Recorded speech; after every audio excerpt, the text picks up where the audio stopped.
Here's how to set up the motion blur camera exercise. First, you're going to set your camera to shutter priority mode. After that, ask to have a subject stand in front of you. Make sure you're zoomed out or standing back far enough that you can see all the way to your subject's fingertips with their arms out, just like this. You don't want it so it's zoomed in enough that you can't see their fingertips, because we want to be able to see the full range of motion here. All right, so let's start. Let's set it to 1 second for our shutter time. Our shutter speed is 1 second. All right, have them move their arms up and down, and take a few shots. Now change it to 1/15 of a second. Have them move their arms up and down while you take a couple shots. Now change it to 1/30 of a second. Have them move their arms up and down, take a few shots. Now 1/60 of a second. Move their arms up and down, take the shots. 1/100th of a second. Take your arms up and down, take a few shots. 1/200th of a second. Arms up and down, take a few shots. 1/400th of a second. Arms up and down, take a few shots. 1/1000th of a second. Arms up and down, take a few shots. 1/2000th of a second. Arms up and down, have them take a shot. And then 1/4000th of a second. Have them wave their arms up and down while you take a few shots. Great. Now we'll go and review what happened as we went through that series. To review our images, you're going to need to press the little play button or preview button that's located on the back of your camera. As we go through and review these images, we're going to want a little bit more information than what's provided in the full LCD screen preview of your image. So to do this, you'll either press the info or display button, or in the case of a Nikon camera, you'll probably press up or down on the little indicator buttons there until you get this screen that is like this, which gives you all the information about your image. Where the highlights are blown out, they may be blinking as they are here. So pretty much right now for this purpose and exercise, we're just going to ignore those right now. We're just going to be looking at the other information that's presented here about the shot. So to start with, we had a shot taken at 1 second long. This is such a long shutter speed that pretty much my arms aren't even in existence when they were waving up and down. They're just a total blur and they're gone. Because it's such a long shutter speed, it lets in lots of light. So it's going to use the smallest aperture opening it can, which is the highest f-stop. That's f22. And it's going to use the lowest ISO, or the lowest sensitivity to light, that the sensor has. As we move through to 1/15 of a second, you can see I at least have regained some arms. They're total blur though, lots of motion blur. Here we still have ISO of 100, but in this case our f-stop number has gone down so that it can let in more light because our shutter speed is going faster and less light is being let in that way. At 1/30th of a second, things are starting to get a little bit more clear, but still substantial amount of motion blur. We have ISO 100 and an f-stop of 5.0. Now you may be asking yourself, how are these other things changing here? Again, we need to remember we were shooting all these on shutter priority mode. So in shutter priority mode, we were setting just the shutter speed, and the other two variables, our ISO and our f-stop, were being set automatically by the camera.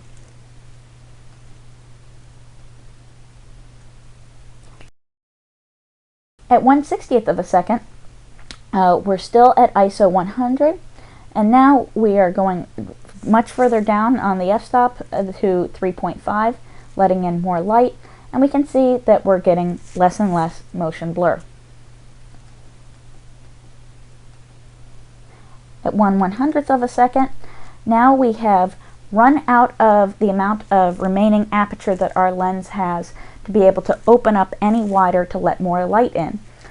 Consequently, we are going to see in the series here that the ISO is going to increase as each image that we go along to a faster and faster shutter speed.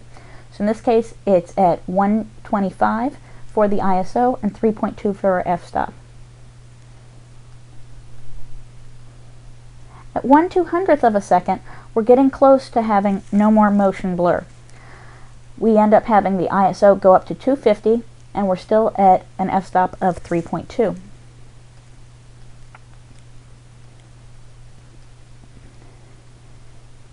At 1/400th of a second, you can see we're almost free of motion blur now at this point. My fingertips might be just a little bit blurry at this point because that was the fastest point of my body going up and down as I was moving my arms. The ISO is at 500 and our f-stop is still at 3.2. Now at 1/800th of a second, we are free of motion blur. Everything is crisp. My fingers, everything is totally in focus. We are having no streaking lines of blur. At this point, we're all the way up to ISO 1000, and we're still at an f-stop of 3.2. Every increase in shutter speed from this point forward is really just going to be what we would call overkill, because at 1/1000th, the picture is still going to be motion blur free. But consequently, because we're letting in less light, we're going to have our ISO continue to go up precipitously for no real reason, because we've already solved the problem of motion blur. At 1/2000th, we're all the way up to ISO 2500. At 4,000th of a second, we're all the way to ISO 5000. At ISO 5000, at this point, you really are going to have your file be a much lower quality file because the amount of noise and grain is going to be substantial. You won't really notice it when you're just looking at the preview on the back of your camera, but when you go and if you zoom in on this image, well, on your computer, you will be able to visibly probably see bits of grain. And last but not least, I took my camera all the way up to 1/8000th of a second because it was able to do that. And there we see it rockets all the way up to 10,000 for the ISO. So again, that's a very high ISO. We really probably will see actual problems of grain that can be solved probably with noise reduction software, but there was just no real reason for us to take our shutter speed that fast. So after you perform this exercise yourself and have reviewed these images, I think it will make sense to you now that old adage of don't use a shutter speed any faster than necessary. Again, the reasoning behind this is that the faster the shutter speed you pick, you're going to be letting in less and less light in your camera. So your camera, when it's in shutter priority mode, is either going to have to bring in more light by making your aperture get larger and larger, which consequently means your f-stop's getting smaller and smaller. And then once it runs out of maximum aperture, it's going to have to go to your ISO to make the sensor more sensitive to light. As it increases your ISO, what it's doing is it is actually making your camera image be worse and worse quality. It'll have more grain, more color noise, things like that, less sharp details.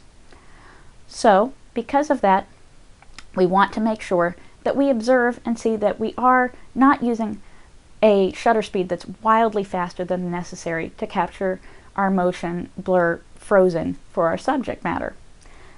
So the thing to remember is, though, we saw from the series how quickly it went from having some actual motion blur to no motion blur. So you don't want to be sitting right on that very edge in case your subject ends up going a little bit faster than you were anticipating.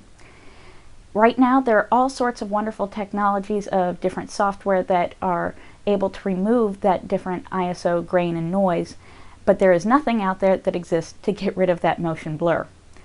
So that's why we want to make sure we don't use too fast a shutter speed, but one that is fast enough.